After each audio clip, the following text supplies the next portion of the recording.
à tous dans le débrief. Aujourd'hui, je commence cette émission avec le sourire car je donne la parole aux jeunes.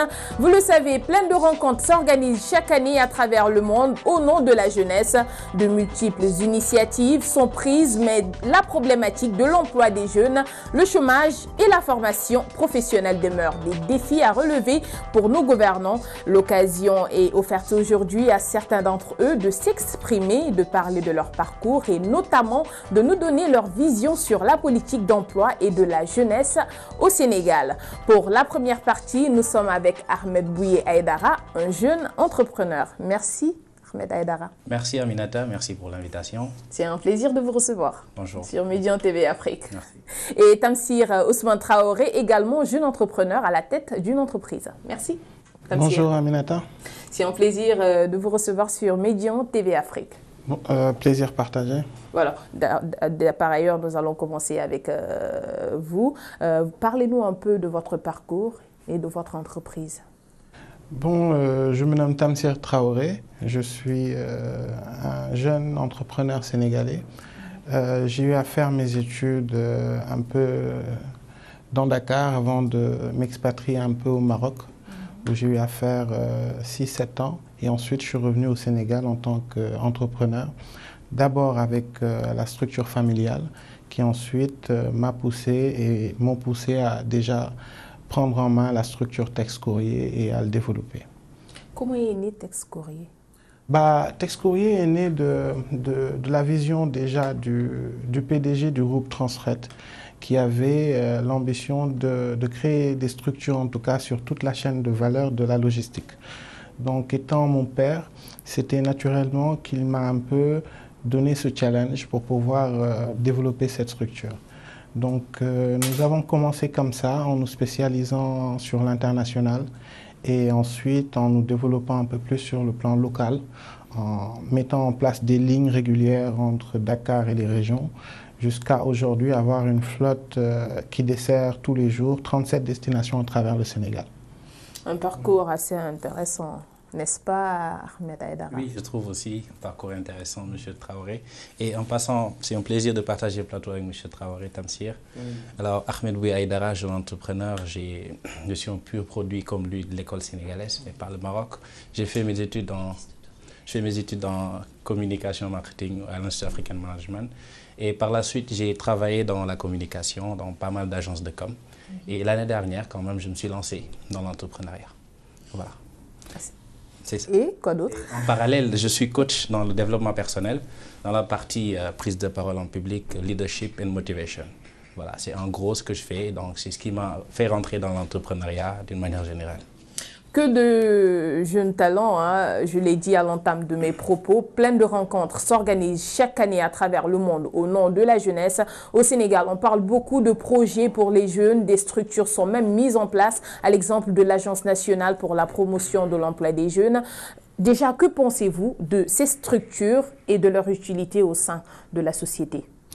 Moi, de mon point de vue personnel, donc déjà par rapport à l'ANPEJ, j'ai eu une expérience avec l'ANPEJ en sollicitant déjà des ressources à travers leur programme. Donc l'idée est excellente. Il s'agit de créer une base de données et de pouvoir recenser et de structurer un peu l'offre que peuvent offrir ces jeunes. Maintenant, après, la problématique, elle est dans d'autres côtés, c'est aujourd'hui, que donne la relation entre demande et offre? C'est-à-dire, est-ce que les offres qui sont mises sur la table sont vraiment à la hauteur de la demande qu'aujourd'hui exerce le marché? Donc, moi, à mon niveau, j'ai eu énormément de demandes, en tout cas, pour y aller. Et c'est très difficile de trouver le profil, en tout cas, nécessaire à l'emploi qu'on peut offrir. Le profil, c'est-à-dire, expliquez-nous. C'est-à-dire qu'une société comme la mienne cherche beaucoup plus des profils sur la logistique qui sont propres à tout ce qui est du transport, de la logistique.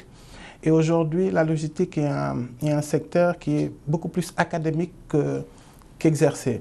Les gens font des diplômes en transport logistique, mais sont incapables sur le terrain de pouvoir te dire concrètement c'est quoi du transport, de la logistique. C'est-à-dire la théorie, elle est très différente de la pratique. Tout à fait, tout à fait.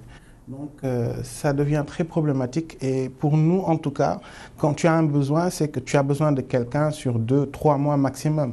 Opérationnel. Maintenant, s'il te faut attendre une mise à niveau de plus de 3 mois, ça devient difficile, en tout cas pour nous, d'attendre. Ahmed? Oui, alors quand je parlerai de l'ANPEJ, je vais juste aller directement à l'Office national de la formation professionnelle, que je maîtrise beaucoup plus que l'ANPEJ, que je pense aussi, les deux structures aussi font leur bonhomme de chemin.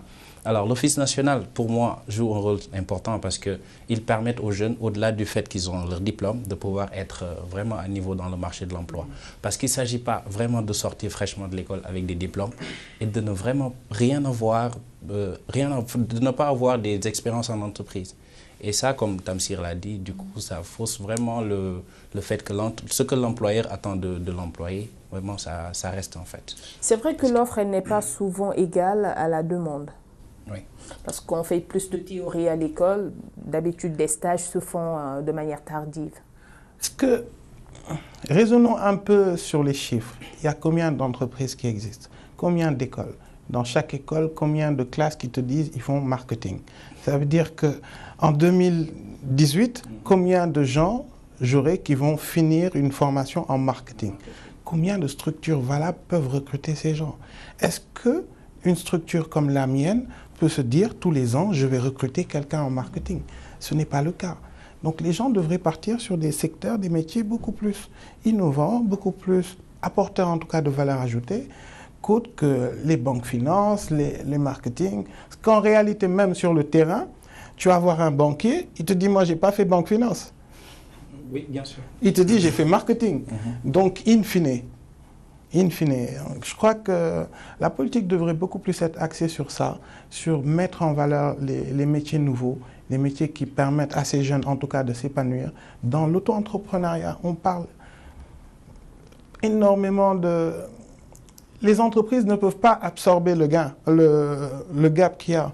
Donc, il faudrait beaucoup plus partir sur des programmes d'auto-entrepreneuriat où les jeunes pourront, sur le long terme, se prendre en main et apporter réellement des solutions pour eux, mais surtout sur les autres familles, parce qu'ils vont créer de l'emploi. Ils créent de l'emploi, c'est de nouvelles familles qui vont être prises en charge.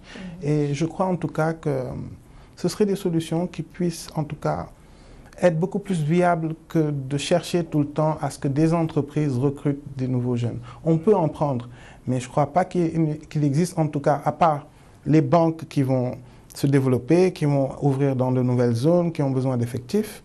Et je ne crois pas qu'il y en ait... voilà.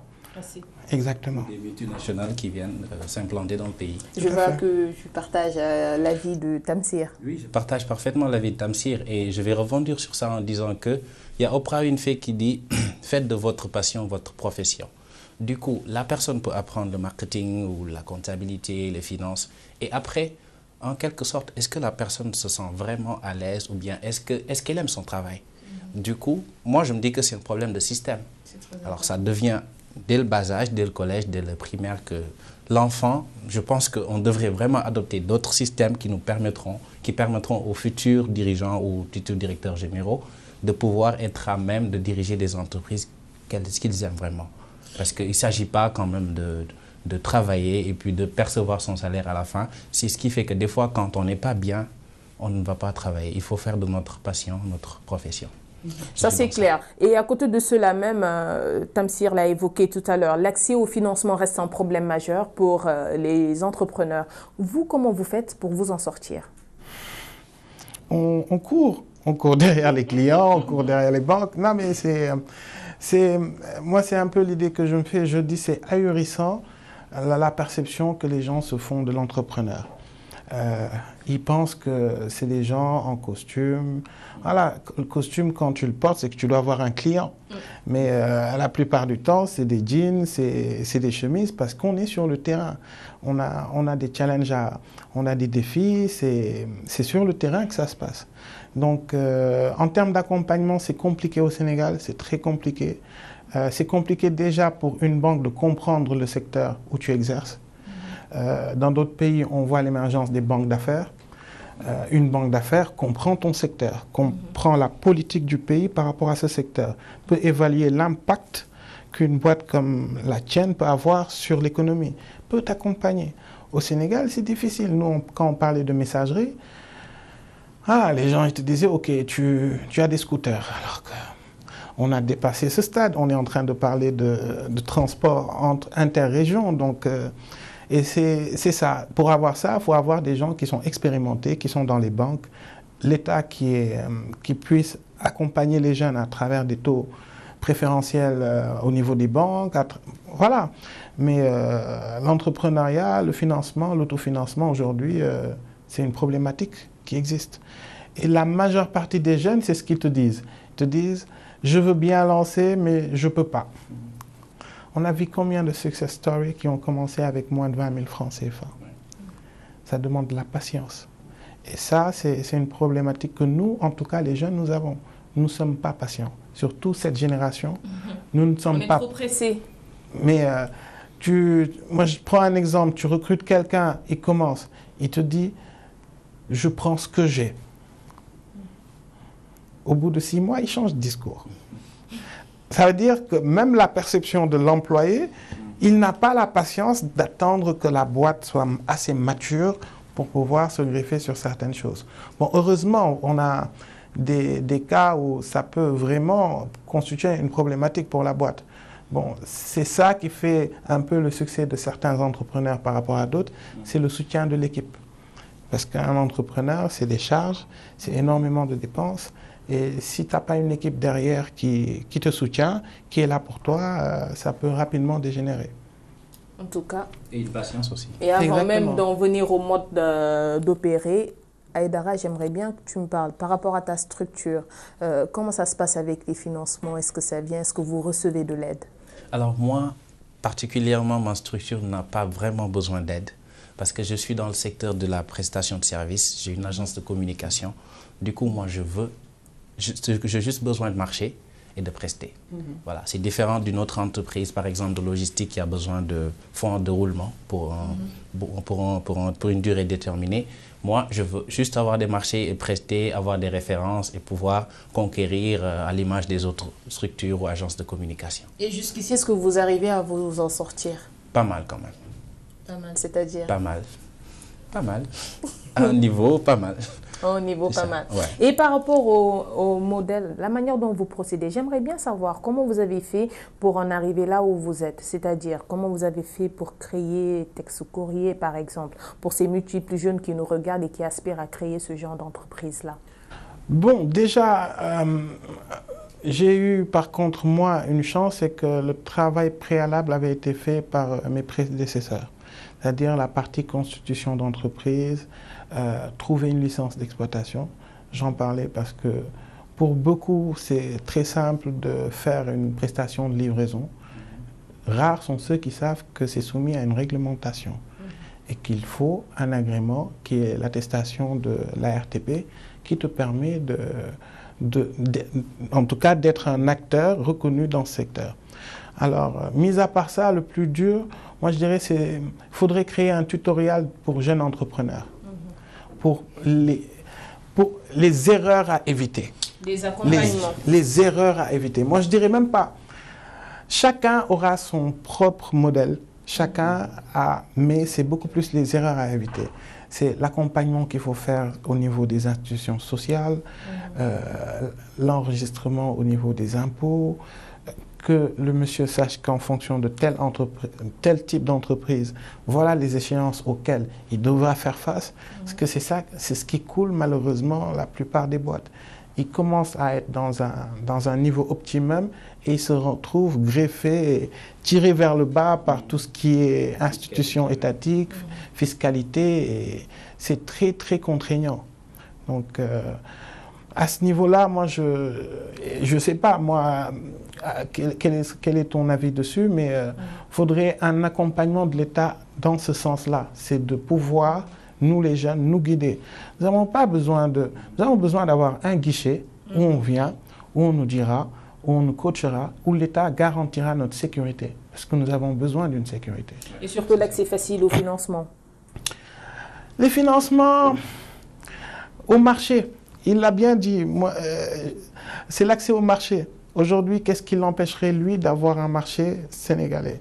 C'est qu'il n'y ait pas, en tout cas, une certaine préférence nationale. Aujourd'hui, c'est ce que le Maroc a pu réussir, on va dire 70% du tissu est constitué par des PME, mais ces PME, ils travaillent dans des marchés locaux. C'est-à-dire, l'export, c'est maintenant qu'ils en parlent, mais au début, c'était beaucoup plus sur le local. Alors, si on donne à nos jeunes de quoi du travail, des marchés, du chiffre d'affaires, bah, ils vont se développer, ils vont faire des erreurs, mais ils vont se rattraper, ils vont devenir excellents. Si on prend l'historique de toutes les grosses boîtes qu'on connaît, on peut lister le nombre de gaffes, le nombre de non-qualités, le nombre d'expériences négatives qu'ils ont eu à avoir. Mais c'est parce qu'ils ont eu à passer par ces expériences qu'ils ont pu aujourd'hui devenir les leaders qu'ils sont. Donc je crois qu'il faut beaucoup plus leur donner du travail, avoir, que ce soit pas juste une parole, mais cette préférence nationale, cette préférence pour les jeunes locaux, elle doit exister. Moi, je partage totalement son avis. Je préférerais que l'État me donne des marchés plutôt que me mette... Parce que si j'ai le marché de l'État qui les garantit, la banque suivra. Ça, c'est clair. Et cela m'amène à poser la question de savoir quel est le regard que vous portez sur la politique de l'emploi ici au Sénégal. Alors, pas mal, parce que j'ai vu que l'État sénégalais, depuis l'avènement du président Macky Sall avec la politique de la création d'entreprises en 48 heures, quand même, ça réduit le fait que les gens se bousculaient et faisaient la queue pour créer leurs entreprises pour peut-être des semaines. Ils l'ont réduit en 48 heures. Déjà, chapeau pour ça. Maintenant, ce qu'il faut faire après, c'est qu'on a la douane. On a la fiscalité qui vient.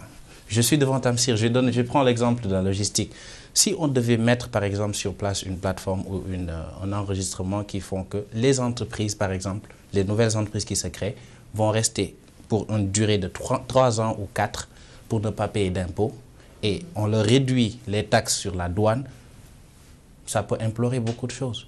Mais si, par exemple, trois jeunes veulent créer une entreprise et qu'après, il leur faut trouver des millions pour passer à la douane, pour payer des taxes, de la fiscalité, c'est ça qui fait qu'en fait, les gens n'entreprennent pas et que ça gâte en fait leur évolution, par exemple. C'est vrai que dès le départ, oui, ça fait peur. Tu n'as pas encore de revenus et on te demande de payer des impôts. Et on comprend la différence parce que, écoutez, des pays comme le Ghana, comme le Rwanda, ils ont déjà dépassé ces étapes parce qu'il y a tellement de start-up là-bas, ils ont tellement compris que l'entrepreneuriat ou bien le secteur privé développe plus le pays que le secteur public. Et ils ont compris aussi que l'informel aussi, il y a beaucoup de gens qui sont dans l'informel et qui gagnent des milliards et que les gens ne savent pas. Plus que ceux qui sont dans le secteur formel. Bien sûr. C'est la problématique. Pourquoi les gens ne veulent pas aller dans le formel? Il faut se poser la question.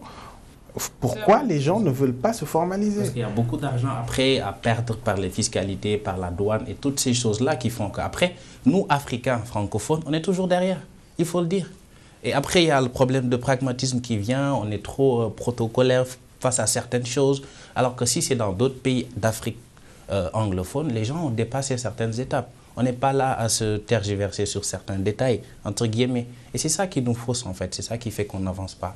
Et sur ce, quel est le message que vous lancez à l'endroit de nos autorités? Alors, qu'ils repensent beaucoup plus leur politique.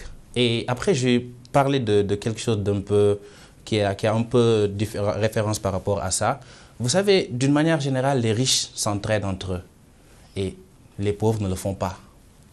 Dans tous les pays, les pauvres ne s'entraident pas et les riches, c'est eux qui deviennent riches de plus en plus, de jour en jour. Et après, pourquoi nous, jeunes entrepreneurs, pourquoi on ne se retrouve pas nous tous? Parce que, écoutez, que l'on soit dans la logistique, dans le transport logistique, que l'on soit dans la communication, il y a tellement de start-up, d'entreprises qui se créent et à peu près, elles font la même chose.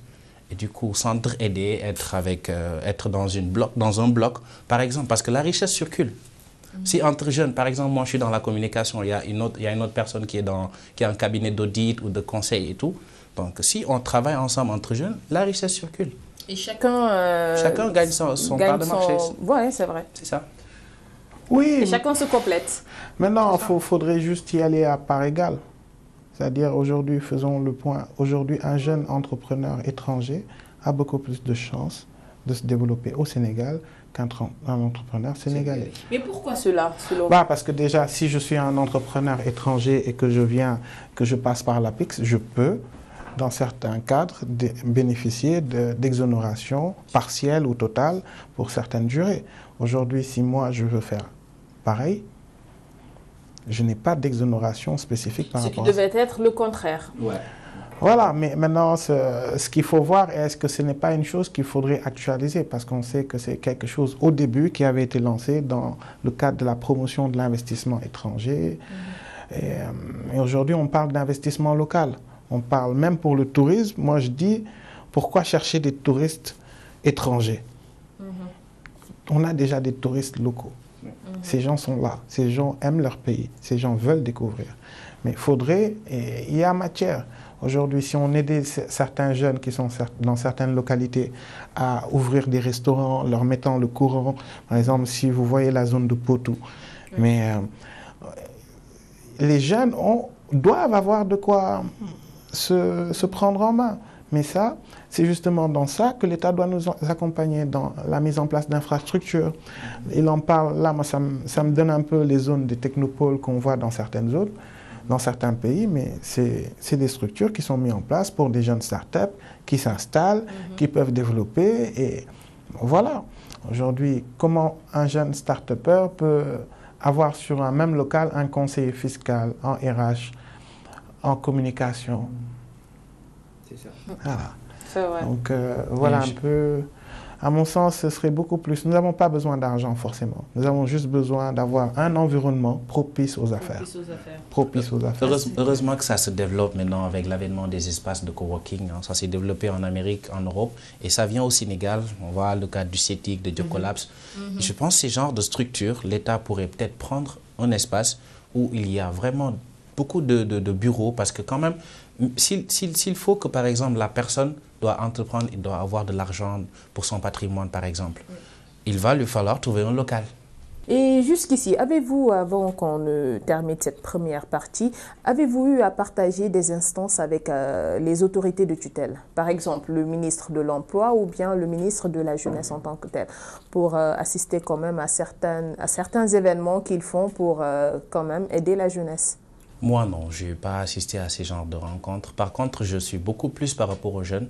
Alors, je dirais même une main mise là-dessus. À chaque fois qu'il y a des événements qui regroupent des jeunes, pas plus tard qu'il y a 3 jours, j'étais sur le Global Startup Weekend Women. C'était pour développer l'entrepreneuriat mais féminin. Ça s'est fait dans plus de 20 villes hein, dans le monde. Donc, mais concernant les autorités, non. Pas de présence. Pas de présence. Et Tamsir? Faudrait déjà voir l'architecture de ces rencontres.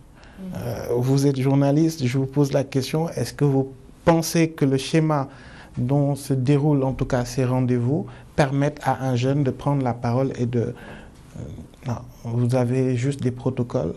Il est certain que le privé aussi essaie de faire la part des choses. Nous voyons le président Mbagnick à travers le Forum du Premier Emploi. Moi, personnellement, je recrute à travers le forum parce que c'est un événement qui permet de... Voilà, et ça permet à qui? À des jeunes entrepreneurs de recruter. Dans d'autres événements, il faudrait avoir un chéquier gros comme... voilà, avoir un stand et faire un gros partenariat pour pouvoir au moins espérer se poser et pouvoir avoir le droit à la parole. Très bonne question que Tamsir vient de nous poser, une question que je retourne par ailleurs à nos autorités là par rapport à la configuration de ces rencontres. Bon, nous allons y revenir parce que déjà il a parlé du Forum du Premier Emploi. Nous allons voir ça dans la seconde partie.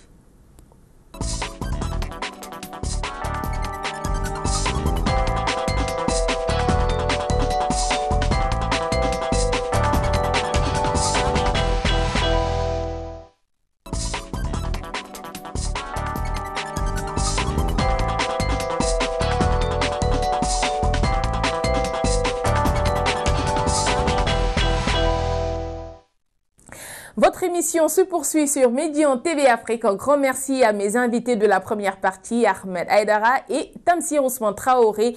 Ils m'ont rejoint maintenant sur le plateau pour la seconde partie. Ousmane Ba, il est le président de l'association des diplômés sans emploi du Sénégal. Merci Ousmane. Merci Amina. Un plaisir de partager le plateau avec vous. Merci, le plaisir est partagé. Et avec lui, Monsieur Michel Faye, directeur de la formation professionnelle et technique du Sénégal. Bonsoir, merci, M. Faye. C'est un plaisir de vous recevoir. C'est partagé. Sur le plateau de Midi en TV Afrique. Merci à vous. Merci de l'invitation. Nos précédents invités ont soulevé des questions très importantes relatives à l'emploi des jeunes et surtout par rapport à la configuration des rencontres organisées pour la jeunesse. Nous allons y revenir, mais j'aimerais bien, Ousmane Ba, que vous nous parliez un peu de votre association. Merci. D'abord, je me nomme Ousmane Ba, je suis le président de la Coalition nationale pour l'emploi des jeunes. J'ai un master 2 en économie rurale à l'université Cheikh Anta Diop de Dakar. La Coalition nationale pour l'emploi des jeunes est composée de regroupement des diplômés sans emploi du Sénégal. Il y a les diplômés de pêche et de l'aquaculture. Il y a les diplômés sortant de l'école Maurice Delafosse. Il y a les diplômés sortant de l'école nationale de développement sanitaire et social. Il y a les diplômés handicapés. En bref, plusieurs établissements. Plusieurs structures qui composent la Coalition nationale pour l'emploi des jeunes depuis le 25 novembre 2013. Et moi, la question que j'ai envie de vous poser, c'est de savoir, bon, vous dites que vous êtes des diplômés sans emploi, mais faites-vous quand même des démarches pour en avoir? Oui, effectivement, parce que la coalition est née à l'université Cheikh Anta Diop suite au refus catégorique d'organiser des concours administratifs en 2006. C'est par là qu'on a eu à créer le regroupement des diplômés sans emploi du Sénégal, dirigé par Babacar Ndour d'alors. Aujourd'hui, on a jugé nécessaire que pour faire face à l'État, ou bien pour faire face à cette fléau, il va falloir se réunir autour d'une plateforme qu'on appelle la Coalition nationale pour l'emploi des jeunes. On a eu à être reçu par le président de la République même, entre les deux tours. Mais je peux dire que sur les 4 points, on a les satisfactions sur les 3. Lesquels? Le président de la République, quand on avait parlé avec le président, on lui a posé la question de la formation. Il nous a fait savoir qu'arrivé au pouvoir, je prendrai vos préoccupations en charge. Ça a été fait, c'est-à-dire former les jeunes. Premièrement. Deuxièmement, organiser les concours administratifs tous les 2 ans. Troisième point, regrouper toutes les agences en une seule. Ça a été fait. C'est le 4e point qui pose tout problème, c'est-à-dire le recrutement des jeunes dans la fonction publique. Et le premier point aussi. Le premier point, bien que le président a mis en place le 3FPT, le fonds de financement de la formation professionnelle, où le président a mis beaucoup d'argent pour former la jeunesse sénégalaise d'ici à 2019. Nous le félicitons. Mais malheureusement, les autorités qu'on a données aujourd'hui, ces institutions, ne prennent pas en charge,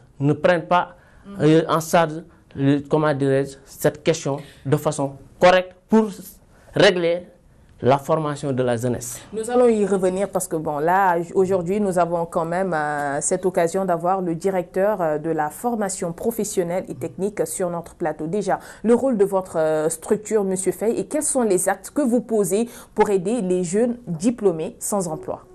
Merci beaucoup. Peut-être revenir sur la question prioritaire de l'emploi au Sénégal. Bon, il a raison de dire que le président a pris en charge les mesures nécessaires pour accompagner les jeunes vers l'emploi. Et qui dit accompagner un jeune vers l'emploi dit qualifier le jeune.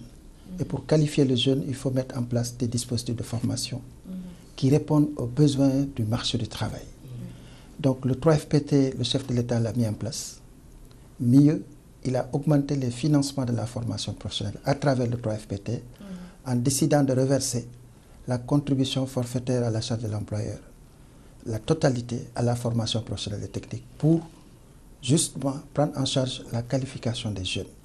Mais il faut comprendre que les financements octroyés par le 3FPT à tout jeune demandeur de qualification dépendent en priorité de l'opportunité d'emploi qu'offre ce secteur. Et donc il y a des secteurs prioritaires ciblés par le 3FPT pour accompagner la qualification des jeunes. Qui sont lesquels? Ce sont les secteurs à haut potentiel d'emploi, tels que les secteurs ciblés au niveau du PSE, les secteurs liés à l'agriculture et l'agroalimentaire, les secteurs liés au transport, les secteurs liés au TIC, les secteurs liés au tourisme, hôtellerie, les secteurs de l'aviculture, les secteurs du tourisme, et enfin le secteur de l'horticulture. Ces secteurs sont jugés prioritaires parce qu'en amont de ces secteurs, il y a eu 3 secteurs sur lesquels un travail formidable a été fait, qui consistait à organiser le secteur et à faire en sorte que dans ce secteur, qu'il y ait un dispositif national qui peut prendre en charge la qualification des jeunes sur la base des besoins du secteur privé. C'est là aussi, il faut dire que les besoins exprimés par les centres de formation pour que les jeunes puissent s'inscrire doivent répondre à des besoins bien identifiés en termes d'emploi dans les entreprises. Et c'est là tout le travail qu'il faut faire pour changer le paradigme de la formation. Je reviendrai sur le paradigme aussi qui doit exister au niveau des jeunes, notamment la coalition que je salue, qui a été mise en place, qui est une action citoyenne, mais qui doit s'inscrire dans les politiques et accompagner l'État pour lever certains paradigmes qui bloquent l'emploi des jeunes. Et par rapport à cet accompagnement-là, quels sont justement les actes que vous posez? Oui, ce que nous avons posé, c'est d'abord faire en sorte que l'équité dans l'accès à la formation soit une réalité, à travers la multiplication de dispositifs, tels que des dispositifs d'excellence que nous appelons des lycées professionnels, mais aussi des centres de proximité. Parce que la formation, ce n'est pas seulement les jeunes à Dakar, c'est aussi les jeunes en milieu rural, c'est les jeunes dans les zones de départ pour l'immigration. Et donc ces jeunes, on doit mettre en place des dispositifs qui s'accordent avec les opportunités, potentialités des zones pour que les jeunes, une fois formés, puissent rester dans leur terroir et exploiter les potentialités économiques. Plus de 22 structures de proximité ont été mises en place depuis 2012 à nos jours. Et on est aujourd'hui à 2 lycées professionnels qui sont en construction avec des projets de lycées d'excellence en cours de montage pour la zone de Sébikotane pour gérer la question de l'horticulture dans la zone maraîchère de Niayes. L'autre aspect qui a été mis en place pour régler la question de l'accès équitable, c'est qu'on a initié des projets, plusieurs projets, qui permettent aujourd'hui à tout jeune, quel que soit son niveau d'études, de pouvoir avoir accès à une formation professionnelle par sa langue nationale ou par un mécanisme alterné entre l'école et l'entreprise. Ça, c'est ce que le chef de l'État a bien voulu offrir à la jeunesse le 31 décembre dernier en disant aux jeunes, je mets en place un projet de formation école-entreprise. Et il n'y a pas longtemps, M. le ministre en charge de la formation a invité l'ensemble des entreprises pour partager sur le concept du chef de l'État et la totalité des entreprises ont adhéré à ce projet.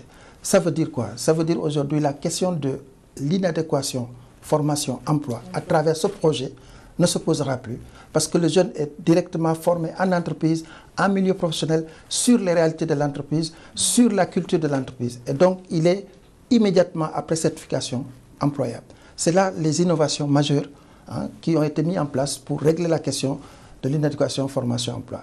Mais je voulais revenir sur les paradigmes qu'il faut changer et sur lesquels j'interpellerai un peu la coalition pour aider l'État à accompagner les réformes qui sont en cours.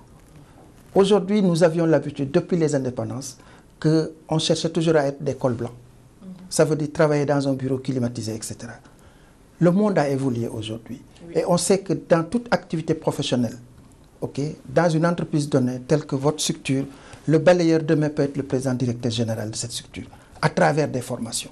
Et donc, il faudrait que vous portiez le message au niveau des jeunes, pour leur dire, avoir un master, c'est bien, mais avoir un métier qualifié, c'est mieux. Parce que la qualification, c'est une aptitude au travail reconnue par une instance officielle. Et donc, c'est là où, vraiment, il faudrait qu'on opère le changement de paradigme au niveau des jeunes et qu'on chasse cette appréhension sociale qui faisait que les élèves qui étaient dans les écoles de formation sont souvent appelés des watrahassou. Il faut qu'on change cet aspect. Ce qui est très important. Il faut qu'on change ça au niveau des jeunes. Alors Ousmane Ba, l'État ne peut pas donner du travail à tout le monde, mais il crée quand même les conditions. Monsieur le directeur l'a dit tout de suite, il a même cité les secteurs qu'ils accompagnent.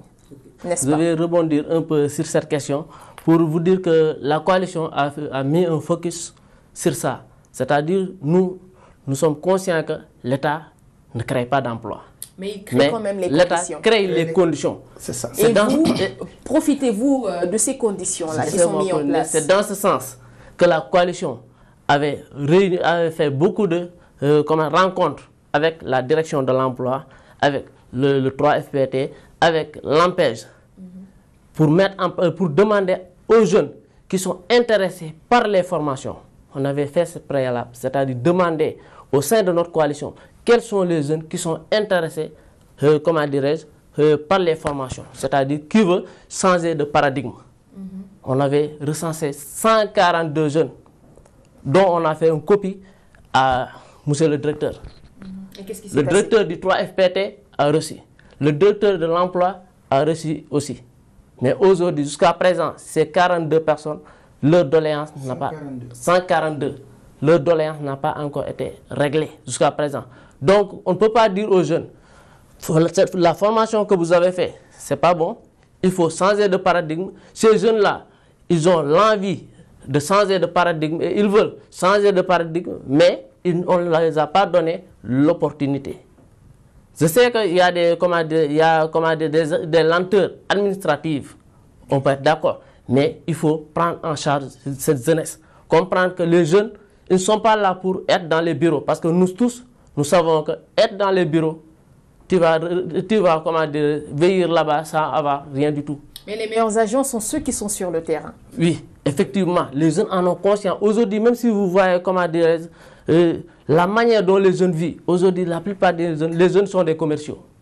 C'est des jeunes qui aiment le terrain. Parce qu'ils savent qu'avec le terrain, tu peux apprendre beaucoup de choses et tu peux gagner beaucoup de choses. Et dans les bureaux, tu es là de 8h à 19h avec un salaire minime. Ce n'est pas ça que les jeunes demandent. Mais nous demandons de l'accompagnement. Et il faut qu'on nous accompagne. Bien vrai que l'État fait beaucoup d'efforts, on n'en disconvient pas. Parce que moi qui vous parle, ma coalition a reçu des financements, de l'ANPEJ. Donc, c'est des actes que l'État a posés. Parce que moi, je ne veux pas être un jeune qui va être là pour critiquer ou pour dire des choses qui ne sont pas vraies. Moi, je dis les choses telles quelles. Parce qu'en venant, j'ai emprunté 200 francs pour venir. Donc, personne ne m'a donné quelque chose pour que je dise quelque chose qui lui plaît. Je vais dire les choses telles quelles. À l'ANPEJ, on a eu à recevoir des financements. Et ces jeunes-là sont en train de bosser. Ces jeunes-là sont en train de mettre en place leurs affaires. Donc, il faut que l'État multiplie ces genres d'actions. Il faut qu'on multiplie ces choses-là pour voir plus, pour que les jeunes, pour beaucoup de jeunes, puissent en bénéficier. Mais il faut que les collaborateurs du président de la République ouvrent leurs portes. Il faut qu'ils ouvrent leurs portes. Parce que c'est les jeunes, leur interlocuteur direct, c'est la jeunesse.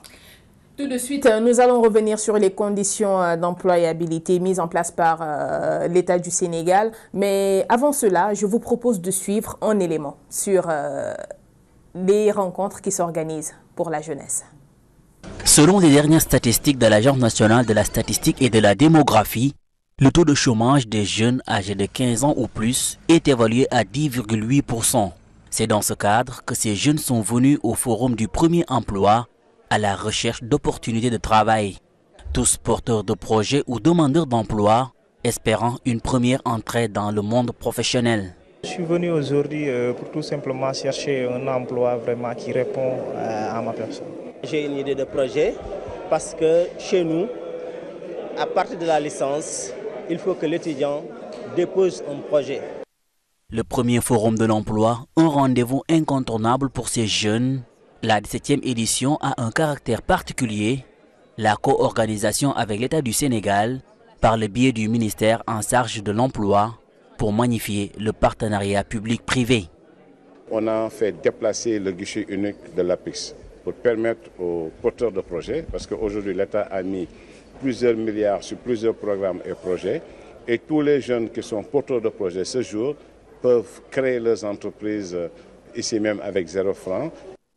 Le gouvernement sénégalais, très soucieux de l'avenir de sa jeunesse, promet d'accompagner les initiatives du mouvement des entreprises du Sénégal avec la délégation de l'entrepreneuriat rapide, une manière de solutionner la lancinante question du chômage et du sous-emploi des jeunes. Les centres d'information à l'emploi de la jeunesse, une des mesures fortes du président de la République pour accompagner justement la DER, son programme de mettre en place par an 30 milliards CFA. 30 milliards CFA, c'est beaucoup, justement, pour doper le processus de création d'emplois et de richesses dans notre pays. Face au problème du chômage, le président du Sénégal a décrété 2018 une année sociale en faveur de l'emploi des jeunes et à l'intégration systématique de la dimension emploi et entrepreneuriat dans les politiques et programmes de l'État. Un reportage signé Amadou Sabarba et Christian Kamoni. Alors, Monsieur Faye, parlez-nous un peu des conditions d'employabilité de l'État face déjà à cet élément que vous avez suivi. Oui, d'abord féliciter et remercier le président Diop par la régularité par laquelle il organise chaque année un forum sur le premier emploi. Je crois que ce forum est totalement destiné à faire en sorte que les jeunes et le secteur économique puissent se rencontrer, destiné à faire en sorte que les mécanismes que l'État a mis en place soient à la portée des jeunes pendant 2 ou 3 jours, où donc il y a des débats, il y a des informations qui sont données à l'ensemble des jeunes. Rappelez également, comme l'a dit Monsieur le Premier ministre, effectivement l'État a décrété cette année sociale, mais dans l'année sociale, le jeune a une place importante. Et je crois que sur la question de l'emploi des jeunes, beaucoup de projets ont été mis en place par l'État, dont l'entrepreneuriat rapide qui a été mis en place, le renforcement de l'ANPEJ, le renforcement du fonds de financement de la formation professionnelle qui permet aujourd'hui de qualifier les jeunes demandeurs d'emploi pour pouvoir mettre en place leur propre entreprise. Rappelez également qu'au Sénégal, la réalité est telle que, et il faut conjuguer avec ça, la coalition doit conjuguer avec ça, l'emploi au Sénégal, c'est 80% en auto-emploi. C'est ça la réalité du secteur de l'emploi au Sénégal. Mais l'employabilité, pour revenir à votre question, est liée à 3 facteurs. Il y a 3 facteurs qui interviennent sur l'employabilité. C'est d'abord la politique de ressources humaines. Le second facteur, c'est l'individu lui-même qui cherche un emploi. Et le troisième facteur, c'est le marché du travail. Quand on prend la politique de ressources humaines, c'est un peu les orientations gouvernementales qui sont mises en place, notamment le PSE, où il y a un axe fondamental qui s'appelle le capital humain, sur lequel l'État veut se baser pour donner l'émergence en 2035. Et donc, le jeune a sa place prépondérante dans les politiques de développement économique et social du Sénégal. Et on sait que la jeunesse fait 50% de la population. Donc, c'est une cible sur laquelle l'État ne peut pas être aveugle par rapport à cette cible. Et c'est pourquoi beaucoup de ressources et beaucoup d'institutions ont été mises en place pour accompagner les jeunes, notamment en renforçant les mécanismes de financement, en facilitant tout ce qui est création d'emplois, notamment avec, vous l'avez entendu sur le reporter, avec 0 franc, vous pouvez créer tout de suite votre entreprise. Rappelez également que le deuxième aspect sur l'individu, le jeune lui-même, le jeune doit toujours se dire qu'est-ce que je sais bien faire, qu'est-ce que j'aime faire et comment je peux m'organiser pour arriver à ça. Ça veut dire que le jeune doit avoir son plan de carrière, son cheminement. C'est ce jeune-là qui est facile à accompagner. Okay? Mais le jeune qui cherche à gauche, à droite, il n'a pas un plan de carrière effectif. Et je crois que ça convoque des éléments de formation que nous essayons de gérer dans nos curricula de formation. Le jeune qui arrive en formation dans nos centres, quel que soit le métier, il y a un premier module de compétences qui s'appelle s'intégrer dans le milieu du travail. On apprend aux jeunes qu'est-ce que c'est le métier. Et le jeune peut, à la fin de ce module, dire non, ça ne m'intéresse pas, j'arrête la formation, je vais ailleurs. Donc c'est un peu un module d'orientation du jeune vers un peu son plan de carrière personnel. Je crois que cela est important pour que le jeune puisse à chaque fois se poser les bonnes questions qui vont impacter sa vie future de citoyen productif de demain. Parce que le PSE, dans le capital humain, veut faire en sorte que le jeune devienne le citoyen productif de demain. Et enfin, le marché du travail. Okay? Aujourd'hui, on voit que le marché du travail au Sénégal est tiré beaucoup plus par le secteur informel. Okay? Et donc, les grosses entreprises, aujourd'hui, compte tenu de la situation économique et de la mondialisation, peinent un peu à ouvrir de nouveaux postes pour accueillir des jeunes. Et donc, ce qu'ils font, c'est juste la gestion prévisionnelle des emplois. Quelques-unes ont des plans de développement et ils lancent des appels à candidature dans la presse pour recruter des jeunes. Ça, c'est des plans de développement, extension d'affaires, etc. Mais ce qui est important, au niveau des 3 acteurs, c'est le jeune lui-même qui est important et qui est la cible pour nous, formation professionnelle. Comment faire en sorte que chaque jeune, où qu'il puisse se trouver sur le territoire national, puisse accéder à une offre de formation et puisse accéder à des conseils qui lui permettent de pouvoir poursuivre son plan de carrière. C'est ça qui nous intéresse, nous, formation professionnelle et technique. Déjà, au-delà des arguments donnés par M. Faye, déjà, vous, que pensez-vous déjà de cette année sociale décrétée par le président Macky Sall? Comme vous le savez si bien, si le président nous parle aujourd'hui de l'année sociale, je pense qu'on peut le comprendre. Parce qu'aujourd'hui, il a mis en place pour la première fois un ministère en charge de l'emploi, de l'insertion professionnelle et de l'intensification de la main-d'œuvre. Donc vous vous retrouvez dans cette configuration. Dans cette configuration. Comme je vous l'avais tantôt dit, le président a l'envie et a l'ambition de faire. Parce qu'on a eu à s'asseoir sur une table. Ce qu'il nous avait dit auparavant, avant d'être président de la République, c'est ce qu'on a vu aujourd'hui en train d'être réalisé. Mais ce qui nous inquiète un peu, c'est toujours ses collaborateurs. C'est-à-dire? C'est-à-dire les gens qui dirigent ces structures. Parce que le président de la République, ce n'est pas lui qui gère la direction ou bien. Il donne ces directions-là à des gens. Ces gens-là nous parlent les portes à la jeunesse. Mais vous, est-ce que vous prenez des initiatives quand même pour aller vers ces personnes-là? C'est vrai que vous vous rendez dans ces structures et tout, mais est-ce que vous posez des actes et des projets qui les poussent à aller à votre rencontre? Effectivement, comme je vous l'avais dit tantôt, on a même été reçu par le ministre en charge de l'emploi le 27 novembre passé. On a mis sur sa table 300 projets. La coalition nationale pour l'emploi des jeunes a mis 300 projets sur la table du ministre en charge de l'emploi, de l'insertion professionnelle et de l'intensification de la main-d'œuvre. Parce que le président a décrété 2018 l'année de l'emploi, l'année sociale. Et il a mis en place la délégation à l'entrepreneuriat rapide où il a mis 30 milliards. Donc, nous, on pense que les 300 projets que la coalition a mis en place doivent être financés, si tel est le cas.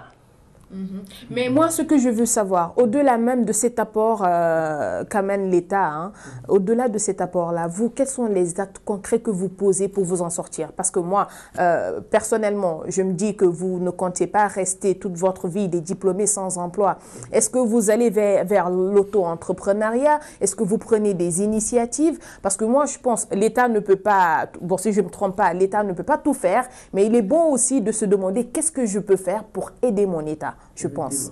Pour vous dire que la coalition n'est pas restée intacte, pour dire qu'il attend tout de l'État. Et si vous me donnez un exemple d'acte que vous posez, qui pourrait même inviter le directeur à vous rejoindre par rapport à la formation professionnelle, on a noué un partenariat avec l'école chinoise qui est à l'université Cheikh Anta Diop pour essayer de former les jeunes sur les nouvelles, technologies, les nouveaux métiers. Que ce soit le commerce, que ce soit les TIC, on a mis un partenariat. Quel genre de partenariat? Un partenariat stratégique gagnant-gagnant, c'est-à-dire un partenariat où on va former les jeunes. Cette année, ils nous forment 100 jeunes.